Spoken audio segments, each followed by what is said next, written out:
most of you don't know, the chairperson of the National Student Inventors Club. Thank you very much, and let me start by congratulating all of you that have participated in this East African camp in Uganda.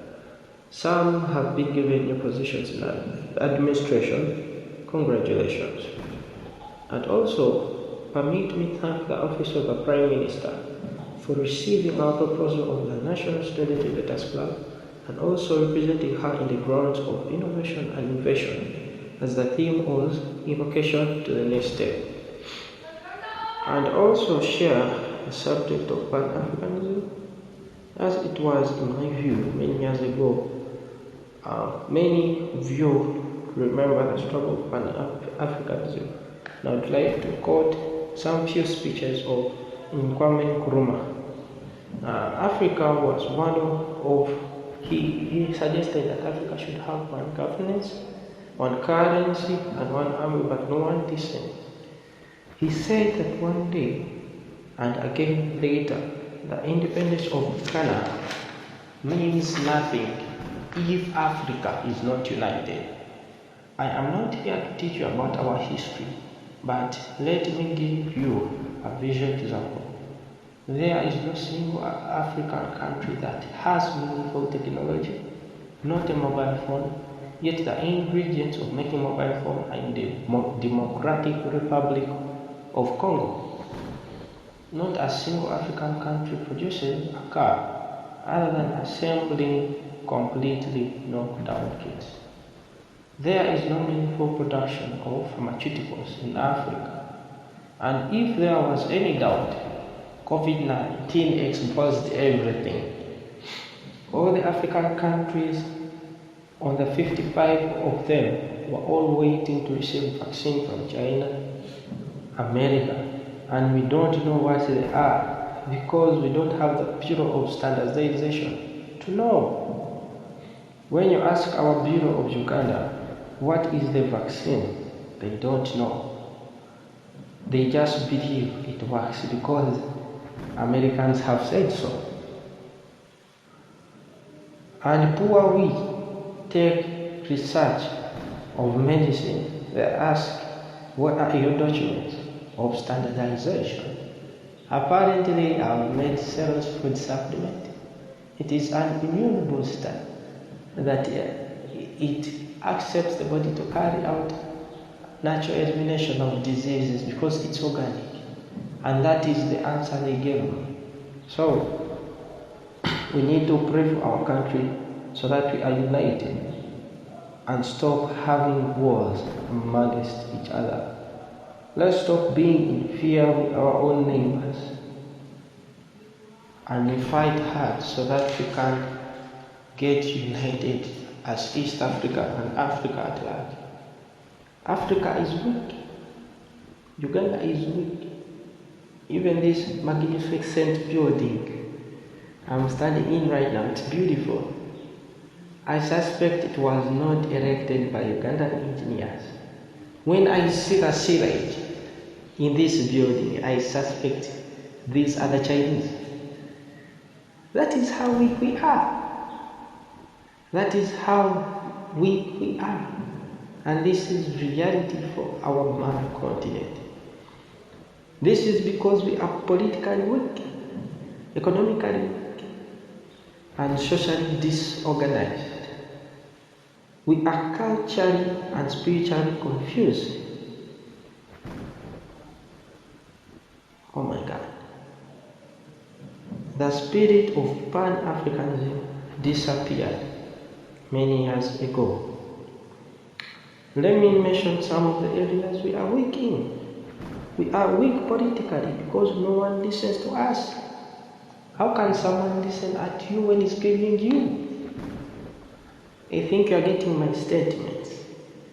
I'm not here to bullet anyone using my tongue, but I'm here to rectify the mistake we are facing as a child. We are weak. We are weak politically. We are weak economically. and it's the duty of the new generation to carry the torch forward, but of which it's also blinded by the bonds of money and power. So, as scouts, we have the obligation, right, and work hard so that we change our own country, we change our own East Africa, and become united. Why are we having different flags? Why are we having different scarves? Yet we are all scouts. We are having different uniforms. That shows disunity. Everyone wants to be independent, but this shows that we are weak.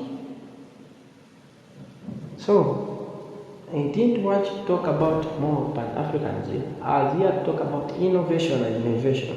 But there's no way we can go forward when we don't know where we're coming from.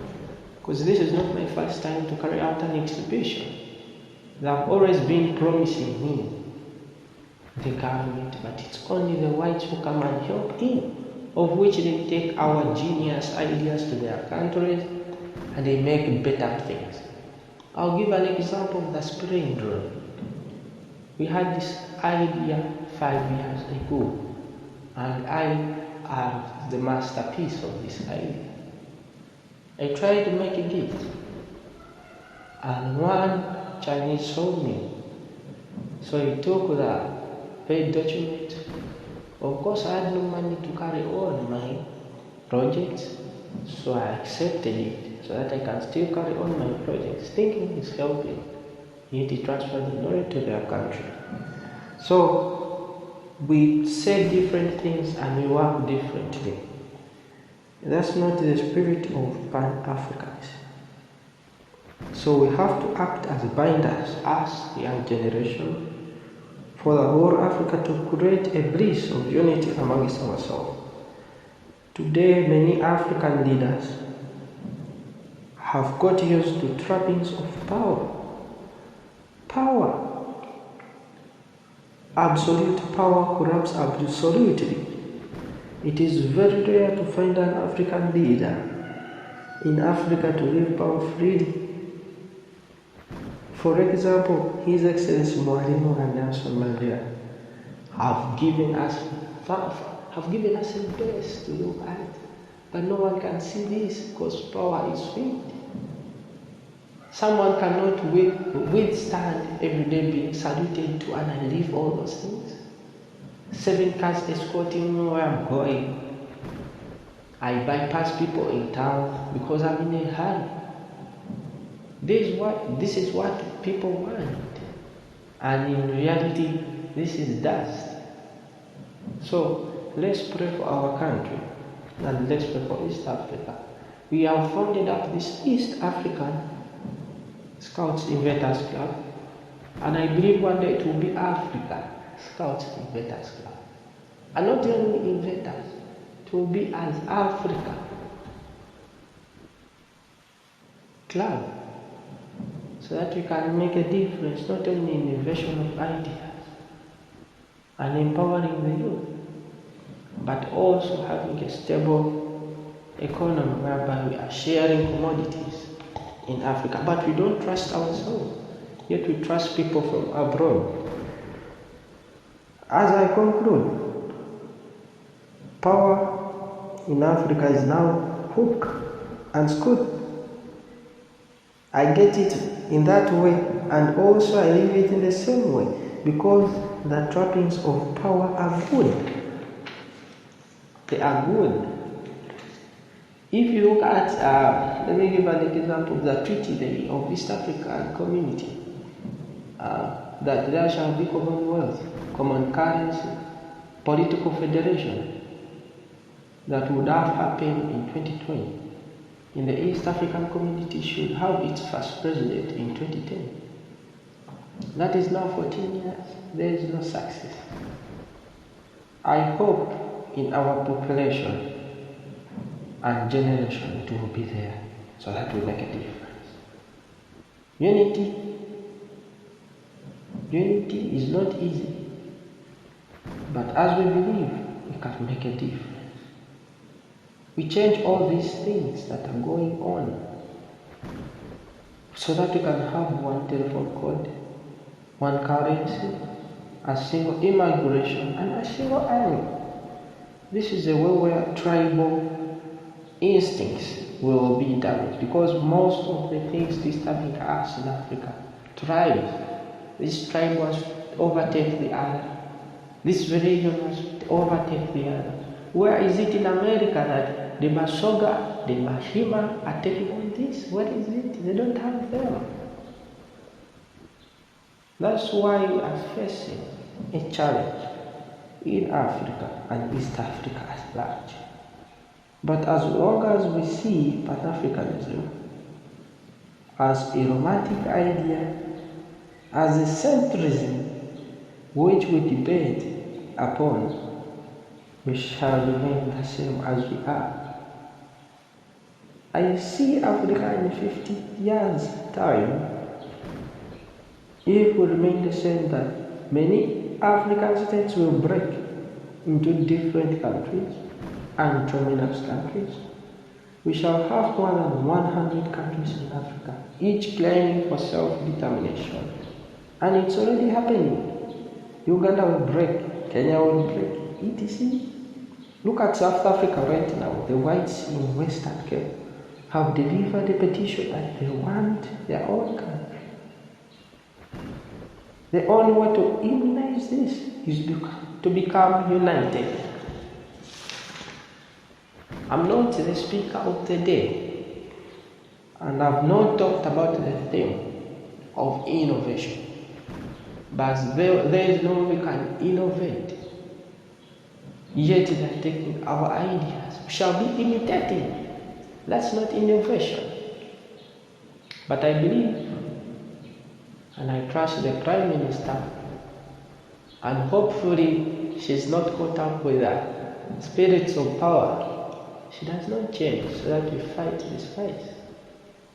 We have to get united. We either unite or perish. Thank you very much. I remain Joseph Sentongo from Uganda. And I believe East Africa will be a one country. Thank you.